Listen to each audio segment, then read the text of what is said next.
በአማራ ክልል የሰላም ጥሪን የተቀበሉ ታጣቂዎች እጅ ሰጡ። የኢትዮጵያ የባህር በር ባለቤትነት ጥያቄ የሀገር ህልውና ጉዳይ በመሆኑ ምላሽ ሊሰጠው ይገባል ሲሉ በአክሱም ከተማ የተለያዩ የህብረተሰብ ክፍሎች ተናገሩ። የ2 ዓመት ህፃን ልጁን ከደፈረ በኋላ በጨርቅ ያነቃት አባት በእስራት ተቀጣ። የዲጂታል ኢትዮጵያ 2030 ስትራቴጂ በቴክኖሎጂ የዘመኑ ከተሞችን ለመገንባት እንዲሁም የዜጎችን የአኗኗር ሁኔታን ለማሻሻል ትልቅ አቅም እንደሚፈጥር የከተማና መሰረተ ልማት ሚኒስትር ጫልቱ ሳኔ ገለጹ።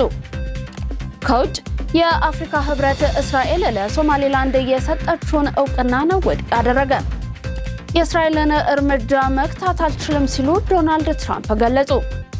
በእንግሊዝ ፕሪሚየር ሊግ 18ኛ ሳምንት የሁለተኛ ቀን ውሎ 7 ጨዋታዎች በዛሬው ዕለት ይደረጋሉ። ታህሳስ 18 አራተኛ ወር 2018 ዓ.ም ሰላም ጤና ይስጥልን የተወደዳችሁ የመሃል ሚዲያ አድማጭ ተመልካቾቻችን እንደምን ውላችኋል? ለዛሬ ለተቀዳሚ ወደ እናንተ እንዲደርሱ ያጠናቀርናቸውን የቀን መረጃዎቻችንን ቀደም ብለን ባሻገርናቸው ስፖርታዊ መረጃዎቻችንን ጨምረን ይዘንላችሁ ቀርበናል። አብራችሁን ትቆዩ ዘንድ የአክብሮት ግብዣችን ነው። ከመሸጋገሪያ በኋላ እንመለሳለን። ሜሪትስ ፕሮፐርቲ እንኳን ለፈረንጆቹ አዲስ ዓመት በሰላም አደረሳችሁ እያለ ከ35% ታላቅ የዋጋ ቅናሽ ጋር ተመልሷል። ሜሪትስ ፕሮፐርቲ ባለ 1 መኝታ ሽያጭ ማጠናቀቃችንን ከወዲሁ እየገለጽን ባለ 2 እና ባለ 3 መኝታ አፓርትመንቶችን በጥሬ ገንዘብ ለሚከፍሉ በካሬ 68,000 ብር የ35% ቅናሽ የተደረገባቸውን የመኖሪያ አፓርትመንቶች ይዞሎት ቀርበዋል። የሳይት ከቤተ መንግስት አቅራቢያ ላይ የሚገኝ ሲሆን አራዳ ፓርክና ፍሬንድሺፕ ፓርክን ከፊትና ከኋላ እየተመለከቱ ይኑሩ ይሎታል። ባለ 2 መኝታ በ6.4 ሚሊዮን ብር ጠቅላላ ክፍያ፣ ባለ 3 መኝታ በ8.8 ሚሊዮን ብር አጠቃላይ ክፍያ አቅርቦላችኋል። በዚህ ቅንጡ መንደር ውስጥ መዋኛ ገንዳ፣ ጂምናዚየም፣ ደረጃቸውን የጠበቁ ሰፋፊ ሊፍቶች፣ ምቹና በቂ መኪና ማቆሚያ ቦታዎች፣ ዘመናዊ የደረቅ ቆሻሻ ማስወገጃ፣ አውቶማቲክ ጄኔሬተር የተገጠመለት የከርሰ ምድር ውሃና ለተለያዩ አገልግሎቶች የሚውል ሰገነትን በአንድ አካቷል። ለበለጠ መረጃ ከታች ባለው ስልክ ይደውሉ። በቀዳሚነት ወደ ያዝነው መረጃችን አለፍ። በአማራ ክልል የሰላም ጥሪን የተቀበሉ ታጣቂዎች እጅ ሰጡ። በማዕከላዊ ጎንደር ዞን በጎንደር ዙሪያ ወረዳ በሚገኙ የተለያዩ ቀበሌዎች ሲንቀሳቀሱ የቆዩ ታጣቂዎች የህዝብና የመንግስትን የሰላም ጥሪን በመቀበል እጃቸውን ለመንግስት የጸጥታ ኃይል ሰጥተዋል። ወደ ሰላም የገቡት ታጣቂዎች እንደተናገሩትም ባለፉት ዓመታት በህዝባቸው ላይ ባደረሱት ጉዳት በመቆጨት የሰላም አማራጭን መቀበላቸውን ገልጸዋል። ከመንግስትና ከህዝብ ጎን በመሰለፍ ሌሎች በጫካ የሚኖሩ ታጣቂዎችን ወደ ሰላም የሚመጡበትን ሁኔታ ለማመቻቸትም ዝግጁ መሆናቸውን አረጋግጠዋል። መንግስት በተከታታይ ሲያደርግላቸው የነበረውን የሰላም የምህረት ጥሪን መቀበላቸው ትክክለኛ ምርጫ መሆኑንም ጨምረው ገልጸዋል። የገቡ ታጣቂዎች የኢትዮጵያ የባህር በር ባለቤትነት ጥያቄ የሀገር ህልውና ጉዳይ በመሆኑ ምላሽ ሊሰጠው ይገባል ሲሉ በአክሱም ከተማ የተለያዩ የህብረተሰብ ክፍሎች ገለጹ። በዚህ ዙሪያ የተጠናቀረ ዝርዝር መረጃ አለን፣ እንደሚከተለው ይቀርባል። ኢትዮጵያ የባህር በር ባለቤትነቷን በውል ባልታወቀ ምክንያት እንዲታጣ ተደርጓል። የባህር በር ማጣት የብዙዎች ቁጭት ሆኖ ቆይቶ አሁን ላይ የትውልድ ጥያቄና የሀገር የህልውና ጉዳይ በመሆኑ ምላሽ ሊያገኝ ጥረቶች እየተደረጉ መሆኑ ይታወቃል። የኢትዮጵያ የባህር በር ባለቤትነት ጥያቄ የህልውና ጉዳይ በመሆኑ ግልጽ የሆኑ ምክንያቶች ያሉት ሲሆን የሀገሪቱ የምጣኔ ሀብት እድገትና የህዝብ ቁጥር መጨመር፣ የጂኦፖለቲካዊ ሁኔታ፣ የታሪክና የህግ ምክንያቶችን መጥቀስ ይቻላል። ከዚሁ ጋር በተገናኘ በትግራይ ክልል አክሱም ከተማ የኢትዮጵያ ዜና አገልግሎት ተዘዋውሮ ያነጋግራቸው የተለያዩ የህብረተሰብ ክፍሎች የኢትዮጵያ የባህር በር ባለቤትነት ጥያቄ ከመሰረታዊ አገልግሎቱ ባለፈ የህልውና ጉዳይ መሆኑን ገልጸዋል። ከአስተያየት ሰጪዎቹ መካከል መምህር በረከት ኃይሌ ኢትዮጵያ ግዙፍ ኢኮኖሚ እንዲሁም ብዙ ህዝብ ይዛ የባህር በር ልታጣ አይገባትም ብለዋል። ኢትዮጵያ ከቀይ ባህር በቅርብ ርቀት ላይ ያለች፣ ሌሎች ከሩቅ መጥተው የሚጠቀሙበትን ባህር መንፈግ ከህግም ሆነ ከሞራል አንጻር ተቀባይነት የሌለው መሆኑን አንስተዋል። በመሆኑም ኢትዮጵያ የባህር በር ባለቤት መሆን እንዳለባት ገልጸው ይህንንም ማሳካት የትውልዱ አደራ መሆኑን ገልጸዋል። ሌላኛው አስተያየት ሰጪ መምህር ፍሬወይኒ ፍስሐ የኢትዮጵያ የባህር በር ባለቤትነት ጥያቄ የቅንጦት ሳይሆን የመኖርና ያለመኖር ጉዳይ መሆኑን አንስተዋል። የባህር በር ጥያቄ የታሪክ እውነታና የሕግ ተቀባይነት ያለው መልክዓ ምድርንና ፍትሐዊነትን መሰረት ያደረገ መሆኑን የገለጹት አስተያየት ሰጪዎች በሁሉም መመዘኛዎች የኢትዮጵያ የባህር በር ባለቤትነት መብት ሊከበር ይገባል ብለዋል። በመሆኑም የትውልድ ጥያቄ የሆነውን የባህር በር ባለቤትነት ጥያቄ በጋራ ተጠቃሚነት መርህም ምላሽ ማግኘት ያለበት የህዝብ አጀንዳ መሆኑን ተናግረዋል። በአክሱም ከተማ ነዋሪውና የህግ ባለሙያ አብርሃም አለማ የኢትዮጵያ የባህር በር ባለቤትነት ጥያቄ በህግም ይሁን በታሪክ ተቀባይነት ያለው ጉዳይ መሆኑን ገልጸዋል። በመሆኑም በዓለም አቀፍ ህግ መሰረት ኢትዮጵያ በአቅራቢያው ባለው ቀይ ባህር የባህር በር ባለቤትነት መብቷ ሊከበር ግድ ነው ሲሉም ተናግረዋል። የ2 ዓመት ህፃን ልጁን ከደፈራት በኋላ በጨርቅ ያነቃት አባት በእስራት ተቀጣ። በሐረሪ ክልል ድሬ ጥያራ ወረዳ ውስጥ ነዋሪ የሆነው አቶ ፍሮምሳ አብዱል ሰመድ የተባለ የ30 ዓመት ተከሳሽ ከሌሊቱ 6 ሰዓት ላይ የወንጀል ድርጊቱን መፈጸሙ ተገልጿል። ተጨማሪ አለን። ተከሳሽ የ2 ዓመት ህፃን ልጁን በተኛችበት ከደፈራት በኋላ አንገቷን በማነቅ ለመግደል መሞከሩን የሐረሪ ክልል ፖሊስ ኮሚሽን የወንጀል ምርመራ ዳይሬክተር የሆኑት ኮማንደር አበበ ሸዋረጋ ለብስራት ሬዲዮ ተናግረዋል። ተከሳሽ ከደፈራት በኋላ ለወላጅ አባቱ ልጅ በተኛችበት ሞታለች በማለት ይናገራል። የህፃኗ አያት የሆኑት አባትም እንዴት ጤነኛ የነበረች ልጅ ልትሞት ቻለች ብለው ሄደው ሲመለከቷት መደፈሯንና የታነቀችበት አንገት እየተከረከረ መሆኑን ይመለከታሉ። አባት ያልታመመች ልጅ እንዴት ልትሞት ትችላለች በማለት ዱላ በማንሳት አንተን ከመግደሌ በፊት ያደረግከውን ንገረኝ ብለው ሲያስፈራሩት ከደፈራት በኋላ ለመግደል እንዳነቃት ለወላጅ አባቱ እንደተናገረና አባት ይዘውትም ለህግ እንዳቀረቡት ተገልጿል። በሐረሪ ክልል ፖሊስ ወንጀል ምርመራ ሲጣራ ቆይቶ መዝገቡን ለጠቅላይ አቃቢ ህግ በመላክና በማስከፈት ታህሳስ 17 ቀን 2018 ዓ.ም በዋለው ችሎት በ5 ዓመት ጽኑ እስራት እንዲቀጣ መወሰኑን ኮማንደር አበበች ሸዋረጋ ለብስራት ሬዲዮ ተናግረዋል። በደቡብ ምዕራብ ኢትዮጵያ በህገወጥ የኮንትሮባንድ ንግድ የጦር መሳሪያ ዝውውር የተጠረጠሩ 52 ግለሰቦች በቁጥጥር ስር ዋሉ። ይህንን አስመልክቶ ያጠናቀርነው ዘገባ አለን፣ ተመልክተን እንመለስ። ተጠርጣሪዎቹ በቁጥጥር ስር የዋሉት ከህዳር 22 ቀን 2018 ዓ.ም እስከ ታህሳስ 14 ቀን 2018 ዓ.ም ድረስ በክልሉ 6ቱም ዞኖች በተደረገ ጥብቅ ክትትል መሆኑ ተገልጿል። የኮሚሽኑ የወንጀል መረጃ ኢንተለጀንስ ለህዝብ ግንኙነትና ኮሚኒኬሽን በላከው መግለጫ መሰረት በቁጥጥር ስር የዋሉት ተጠርጣሪዎች ወርቅ፣ ቡና፣ ነዳጅ፣ ጣውላ፣ የጦር መሳሪያዎችና ጥይቶች እንዲሁም የውጭ ሀገር ገንዘብና ሀሰተኛ የብር ኖቶች በህገወጥ መንገድ ሲያዘዋውሩ ተገኝተው ነው። ፖሊስ በኦፕሬሽኑ ወቅት በቁጥጥር ስር የዋላቸው ንብረቶች በገንዘብ ሲተመኑ በአጠቃላይ 19 ሚሊዮን 38529 ብር እንደሚያወጡ ታውቋል። በኤግዚቢትነት የተያዙ 9081 ኪሎ ግራም ቅሽር ቡና፣ 24763 ኪሎ ግራም ጀንፈል ቡና፣ 3963 ኪሎ ግራም እሸት ቡና እንዲሁም 810 መርቡሽ ቡና፣ 10800 ሊትር ናፍጣ እንዲሁም 170 ሊትር ቤንዚን፣ 3 የተለያዩ የጦር መሳሪያዎችና 187 ልዩ ልዩ ጥይቶች እንዲሁም 12.6 ግራም ወርቅ፣ የተለያዩ የደቡብ ሱዳን ፓውንድ ኖቶች እንዲሁም ሀሰተኛ የኢትዮጵያ ብር ኖቶች ይገኙበታል ተብሏል።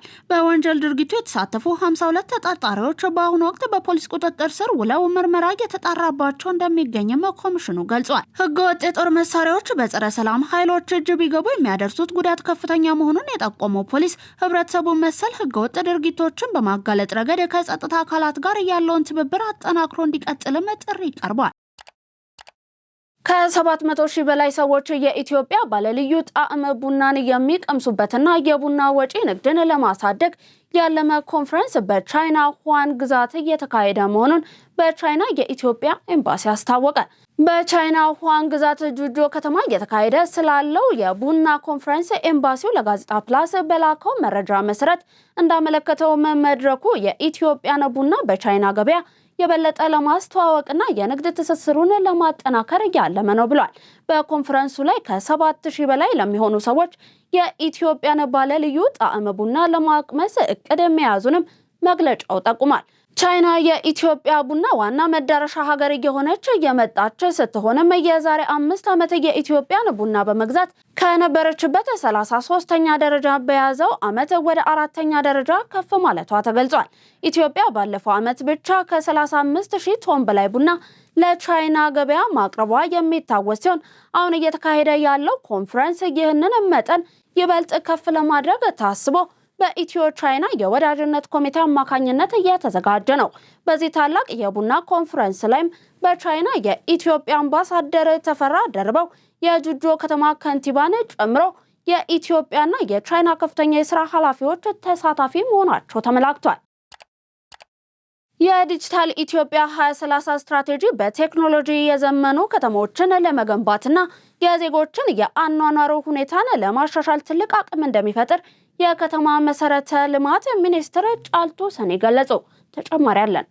ጠቅላይ ሚኒስትር ዶክተር አብይ አህመድ ዲጂታል ኢትዮጵያ 2030ን በይፋ ባስጀመሩበት ወቅት ተደራሽነትን ማስፋት፣ ለዜጎች እኩል እድል መፍጠር እንዲሁም በዜጎችና ተቋማት መካከል መተማመንን ማጎልበት የስትራቴጂው ቁልፍ ትልሞች መሆናቸውን መግለጻቸው ይታወቃል። እነዚህን ትልሞች ለማሳካት የህዝብ ዲጂታል መሰረተ ልማትን ማስፋፋት ቁልፍ ተግባር መሆኑን ጠቅሰው ይህም ቴክኖሎጂን ሰው ተኮር በማድረግ የዜጎችን የዕለት ተዕለት ኑሮን ለማሻሻል ትልቅ አቅም ይፈጥራል ብለዋል። የከተማና መሰረተ ልማት ሚኒስትር ጫልቱ ሰኔ ከኢትዮጵያ ዜና አገልግሎት ጋር ባደረጉት ቆይታ የመደመር መንግስት ከተሞች የፈጠራ ቴክኖሎጂና የብልጽግና ማሳያ እንዲሆኑ እየተሰራ ነው ብለዋል። የዲጂታል ኢትዮጵያ 2025 ስትራቴጂ ከተሞችን ስማርት ሲቲ ማድረግ የሚያስችል ጠንካራ መሰረት መጣሉን ተናግረዋል። ይህም ከተሞች ከእቅድ ዝግጅት ጀምሮ በዲጂታል መንገድ እንዲመሩ በማስቻል እንዲሁም የአገልግሎት አሰጣጥን በማዘመን ረገድ ጉልህ አስተዋጽኦ ማበርከቱን ገልጸዋል። በዚህም ለነዋሪዎች ምቹ ከተማ፣ የኤሌክትሮኒክስ ግብይት እንዲሁም ለዜጎች የተቀላጠፈ አገልግሎት መስጠት የተሻለበት እንደነበርም አንስተዋል። በዚህም የሚታዩ ውጤት እንዲሁም ከተሞች እድገት ትልቅ መሰረት ጥሎ በስኬት መጠናቀቁን ገልጸዋል። አዲሱ ዲጂታል ኢትዮጵያ 2030 ስትራቴጂ ከተሞች ከስማርት ከተማነት ባለፈ በቴክኖሎጂ የዘመኑ እንዲሆኑ የሚያስችል መሆኑን ጠቁመዋል። አዲሱ የከተማ ልማት ፖሊሲም ከስትራቴጂው ጋር በቀጥታ የሚዛመድ ሲሆን የኃይል አጠቃቀምን፣ የኢኮኖሚ እንቅስቃሴ፣ የአገልግሎት አሰጣጥን የሚያሰርጽ መሆኑን አስረድተዋል። ዲጂታላይዜሽን በዜጎችና በመንግስት እንዲሁም በአገልግሎት ሰጪና ተቀባይ መካከል መተማመንን የሚፈጥር መሆኑንም የገለጹ የመረጃ ደህንነትን በማረጋገጥ መረጃዎችን ለሀገር እድገት የመጠቀም ልምድም ከጊዜ ወደ ጊዜ እየሰፋ መምጣቱን ላብነት ጠቅሰዋል።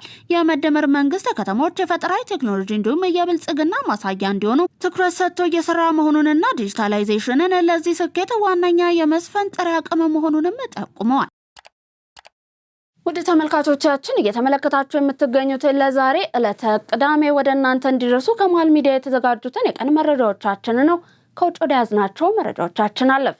በቅርብ ርቀት ከቤተ መንግስት አጠገብ ያለችው በሂልተን ኢንተርሌክዠሪ ኤሊሌና ራዲሰን ብሉ እንዲሁም በሌሎች ሆቴሎች የተሞሸረችው የተመድ ዋና መስሪያ ቤትና ዓለም አቀፍ ተቋማት ያሉበት ለመኖሪያ ቢሉ ደህንነቱ የተጠበቀ ለኢንቨስትመንት ከ2500 እስከ $3500 የሚያከራዩበት ሁሉም ለመኖሪያ የሚጓጓበት አዲሲቷ ካሳንቺስ ላይ ኮምፓስ ፕሮፐርቲስ ከስቱዲዮ እስከ ባለ 3 መኝታ አፓርትመንትና የንግድ ሱቆችን በካሬ 81,000 ብር ከታላቅ ቅናሽ ጋር ይዞላችሁ ቀርበዋል። ልብ ይበሉ፣ የሚገዙት ቤት ካሳንቺስ መሆኑን አይርሱ። ለበለጠ መረጃ ታች ባለው ስልክ ይደውሉ። የእስራኤል መንግስት ሶማሌላንድን እንደ ሀገር እውቅና መስጠቱን ይፋ ማድረጉን ተከትሎ በሶማሌላንድ ዋና ከተማ ሀርጌሳ የደስታ ሰልፍ ተካሄደ። በሀገሪቱ ዋና ዋና መንገዶችና አደባባዮች ላይ የተሰበሰበው ህዝብ የሶማሌላንድን አረንጓዴ፣ ነጭ እንዲሁም ቀይ ባለሶስት ቀለም ሰንደቅ ዓላማን ሲያውለበልብ አምሽቷል። አንዳንዶችም ባንዲራውን በትከሻቸው ላይ ደርበው ተስተውለዋል። የአፍሪካ ህብረት እስራኤል ለሶማሌላንድ የሰጠችውን እውቅና ውድቅ አደረገ። የአፍሪካ ህብረት ለሶማሊያ አንድነትና ሉዓላዊነት ያለውን የማይናወጥ ቁርጠኝነት አለው ብሏል ባወጣው መግለጫ። የአፍሪካ ህብረት ኮሚሽን ሊቀመንበር መሐመድ አሊ ዩሱፍ በሶማሌላንድ በተሰጠው እውቅና ላይ ከባድ ስጋት አለኝም ብለዋል። የኮሚሽኑ ሊቀመንበር በአፍሪካ ህብረት መስራች ህግ መርሆች ላይ የተመሰረተውንና በተለይም በ1964 የአፍሪካ አንድነት ድርጅት ውሳኔ የጸደቀውን ከነጻነት በኋላ የተወረሱ ድንበሮችን የማያወዳድሩ የሚለውን የቆየና ጽኑ የአፍሪካ ህብረት አቋምን እደግፋለሁ ብለዋል። ሊቀመንበሩ በሶማሌላንድ የሶማሊያ ፌዴራላዊ ሪፐብሊክ አካል ናት በማለት ሶማሌላንድን እንደ ገለልተኛ አካል እውቅና ለመስጠት የሚደረጉ ማናቸውንም ውጥኖች ወይንም እርምጃዎችን ውድቅ አድርገዋል። የእስራኤልን እርምጃ መክታት አልችልም ሲሉ የአሜሪካው ፕሬዝዳንት ዶናልድ ትራምፕ ገለጹ። ፕሬዝዳንት ትራምፕ እስራኤል ለሶማሌላንድ የሰጠችውን እውቅናን ማስቆም እንደማይችሉ ተናግረዋል።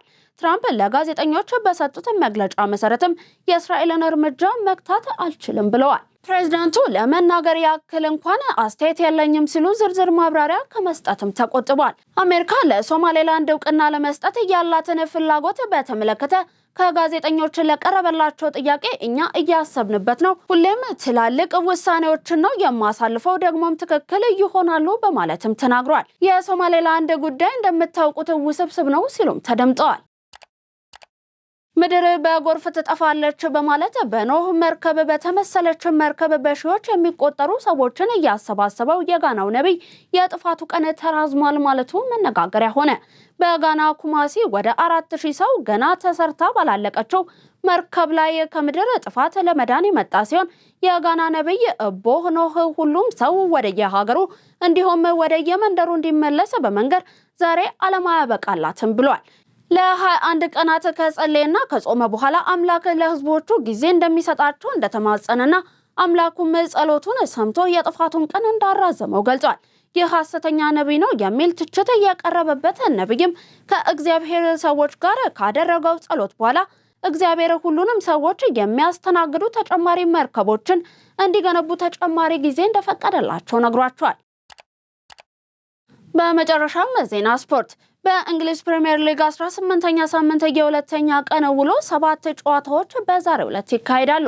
እነዚህንና ቀሪ ስፖርታዊ መረጃዎችን ይዞ ባልደረባችን ቢኒያም ከደር እየጠበቃችሁ ነው። ወደዚያ እናልፋለን።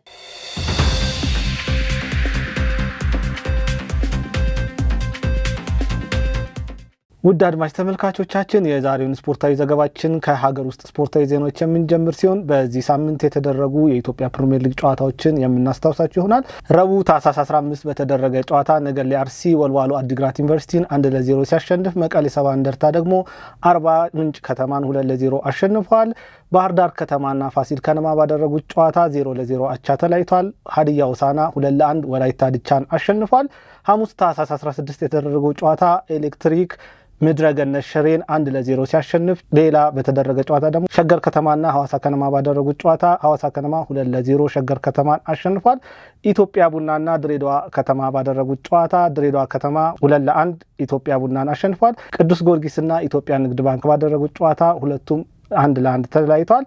አርብ ታህሳስ 17 በተደረገ ጨዋታ መቻል አዳማ ከተማን 3-1 ያሸነፈ ሲሆን ኢትዮጵያ መድንና ሲዳማ ቡና ያደረጉትን ጨዋታ 1-1 አቻ ተለያይቷል ማለት ነው። ሊጉን በ22 ነጥብ የሰበሰበው ሲዳማ ቡና ሲመራ፣ ፋሲል ከነማ ደግሞ በ21 ነጥብ ሁለተኛ ደረጃን በመያዝ ሊጉን እየመራ ይገኛል። እንግዲህ ከሲዳማ ቡናና ከፋሲል ከነማ ቀጥሎ ሶስተኛ መሆን የቻለው መቻል ሲሆን ወልዋሎ አዲግራት ዩኒቨርሲቲ፣ መቀሌ ሰባ እንደርታና አርባ ምንጭ ከተማ ከ18 እስከ 20ኛ ደረጃ ያለውን ይዘው የሊጉ ደረጃ ግርጌ ላይ ይገኛሉ ማለት ነው። እየተካሄደ ባለው የአፍሪካ ዋንጫ ግብጽ ጥሎ ማለፉን የተቀላቀለች የመጀመሪያ ሀገር መሆን ችላለች። በምድብ 2 የምትገኘው ግብጽ ወደ ጥሎ ማለፉን ያረጋገጠችው ደቡብ አፍሪካን 1-0 በሆነ ውጤት በማሸነፍ ነው። ትናንትና በተደረገው ጨዋታ የግብጽን የማሸነፊያ ብቸኛ ጎል መሐመድ ሳላ በፍጹም ቅጣት ምት ያስቆጠር ሲሆን ሞሳላ የውድድሩን ሁለተኛ ግብ ማስቆጠር ችሏል። በመጀመሪያ ጨዋታቸው ዚምባብዌን 2-1 የረቱት ፈርዖኖቹ ነጥባቸውን 6 ያደረሱ ሲሆን በቀጣይ ከአንጎላ ጋር የሚጫወቱ ይሆናል ማለት ነው። እንግዲህ ደቡብ አፍሪካ ደግሞ ከዚሁ ምድብ ከዚምባብዌ ጋር የምትጋጠም ይሆናል ማለት ነው። የአፍሪካ ዋንጫ ጨዋታ ዛሬ ቀጥሎ ሲካሄድ ምድብ 3 ላይ ምሽት 2 ሰዓት ተኩል ዩጋንዳ ከታንዛኒያ፣ ምሽት 5 ሰዓት ናይጄሪያ ከቱኒዚያ፣ ምድብ 4 ላይ ደግሞ 9 ሰዓት ተኩል ቤኒን ከቦትስዋና፣ ምሽት 12 ሰዓት ደግሞ ሴኔጋል ከዲሞክራቲክ ኮንጎ የሚያደርጉት ጨዋታ ይጠበቃል ማለት ነው። በእንግሊዝ ፕሪሚየር ሊግ 18ኛ ሳምንት መርሃ ግብር 7 ጨዋታዎች ዛሬ ቀጥለው የሚከናወኑ ሲሆን ቀን 9 ሰዓት ተኩል ማንቸስተር ሲቲ ወደ ሲቲ ግራውንድ አቅንቶ ኖቲንጋም ፎረስትን የሚገጥም ሲሆን ማንቸስተር ሲቲ ጨዋታውን ካሸነፈ አርሰናል ጨዋታውን እስኪያከናውን ድረስ የሊጉ መሪ መሆን የሚችል ይሆናል ማለት ነው። ጥሩ ብቃት ላይ የሚገኙት የፔፕ ጓርዲዮላው ማንቸስተር ሲቲ ያለፉትን 7 የመጨረሻ ጨዋታዎች በሁሉም ውድድሮች ላይ አሸናፊ መሆን ችለዋል ማለት ነው። በሌላ የሊጉ ጨዋታ ደግሞ በሚኬል አርቴታ የሚመሩትና ሊጉን በመምራት ላይ የሚገኙት አርሰናሎች በሜዳቸውና በደጋፊያቸው ፊት ብራይተንን የሚያስተናግዱ ይሆናል። መድፈኞቹ መሪነታቸውን ለማስጠበቅ የግድ ማሸነፍ ይጠበቅባቸዋል። በኤሚሬትስ ስታዲየም የሚደረገው የአርሰናልና የብራይተን ጨዋታ ምሽት 12 ሰዓት ላይ የሚጀምር ይሆናል ማለት ነው። ሰሞንኛ ብቃቱ ጥሩ የሆነው የመርሲሳይዱ ክለብ ሊቨርፑል በሜዳው አንፊልድ ስታዲየም በውድድሩ ደካማ ጊዜን እያሳለፈ ከሚገኘው ወልቭስ ጋር የሚጫወት ይሆናል። እንግዲህ ከተከታታይ ሽንፈት በኋላ ያለፉትን 3 ተከታታይ ጨዋታዎች ማሸነፍ የቻሉት ሊቨርፑሎች ወልቭስን የሚገጥሙበት ሌላኛው የዛሬው የእንግሊዝ ፕሪሚየር ሊግ ተጠባቂ ጨዋታ ሲሆን በክረምቱ ውድ ዋጋ አውጥተው ከኒውካስትል ያስፈረሙት ስዊድናዊው አሌክሳንደር አይዛክ ባለፈው ጨዋታ ባጋጠመው ጉዳት ምክንያት በዛሬው ጨዋታ የማይሳተፍ ይሆናል ማለት ነው። ምሽት 12 ሰዓት በሚጀምረው በዚህ ጨዋታ ሁለቱ ቡድኖች ወደ ሜዳ ሲገቡ ከወራት በፊት ሕይወቱን ያጣው የዲያጎ ጆታን ልጆች ይዘው የሚገቡ ይሆናል ማለት ነው። በሌላ የሳምንቱ ጨዋታ በኡናይ ኤምሬ እየተመሩ የማይታመን ውጤት እያስመዘገቡ የሚገኙት አስቶን ቪላው ከማሬስካው ቼልሲ ጋር ምሽት 2 ሰዓት ተኩል የሚያደርጉት ጨዋታ እጅግ ተጠባቂ ጨዋታ ነው። ያለፉትን 10 ተከታታይ ጨዋታዎች ያልተሸነፉት አስቶን ቪላዎች ወደ ስታንፎርድ ብሪጅ በማቅናት ቼልሲን ይገጥማሉ ማለት ነው። በሌሎች የሳምንቱ ተጠባቂ ጨዋታዎች ብሬንትፎርድ ከበርንማውዝ፣ በርንሌ ከኤቨርተን እንዲሁም ዌስትሃም ዩናይትድ ከፉላም በተመሳሳይ ምሽት 12 ሰዓት ላይ የሚጫወቱ ይሆናል ማለት ነው። ትናንትና በተደረገ የኦልድ ትራፎርድ ጨዋታ ማንቸስተር ዩናይትድ ከ3 ተከታታይ ጨዋታ በኋላ ለመጀመሪያ ጊዜ በኦልድ ትራፎርድ ማሸነፍ የቻለ ሲሆን በሜዳውና በደጋፊው ፊት ኒውካስትል ዩናይትድን አስተናግዶ 1-0 ያሸነፈ ሲሆን ማንቸስተር ዩናይትድ የማሸነፊያውን ብቸኛ ጎል ያስቆጠረለት ፓትሪክ ዶርጉ የሚባለው ተጫዋች ነው። በሮቢን አሞሪም ለሚመሩት ማንቸስተር ዩናይትዶች ጎሉን ማስቆጠር የቻለው ዴንማርካዊ ተከላካይ ለማንቸስተር ዩናይትድ ያስቆጠረው የመጀመሪያ ግቡም ሆኖ ተመዝግቧል። ማንቸስተር ዩናይትድ በውድድር ዓመቱ ግብ ሳይቆጠርበት ሲወጣ የትናንትና ምሽት ጨዋታ ለሁለተኛ ጊዜ ሲሆን በትናንቱ ጨዋታ ውጤት ማስመዝገብ የቻለው ማንቸስተር ዩናይትድ ነጥቡን 29 በማድረስ በደረጃው ላይ 5ኛ ሆኖ ተቀምጧል። እንግዲህ ውድ አድማጭ ተመልካቾቻችን ለሰዓቱ የነበሩን ስፖርታዊ ዘገባዎች ይህንን ይመስላሉ። በእኛ በኩል አብቅተናል። መልካም ጊዜ ይሁንላችሁ።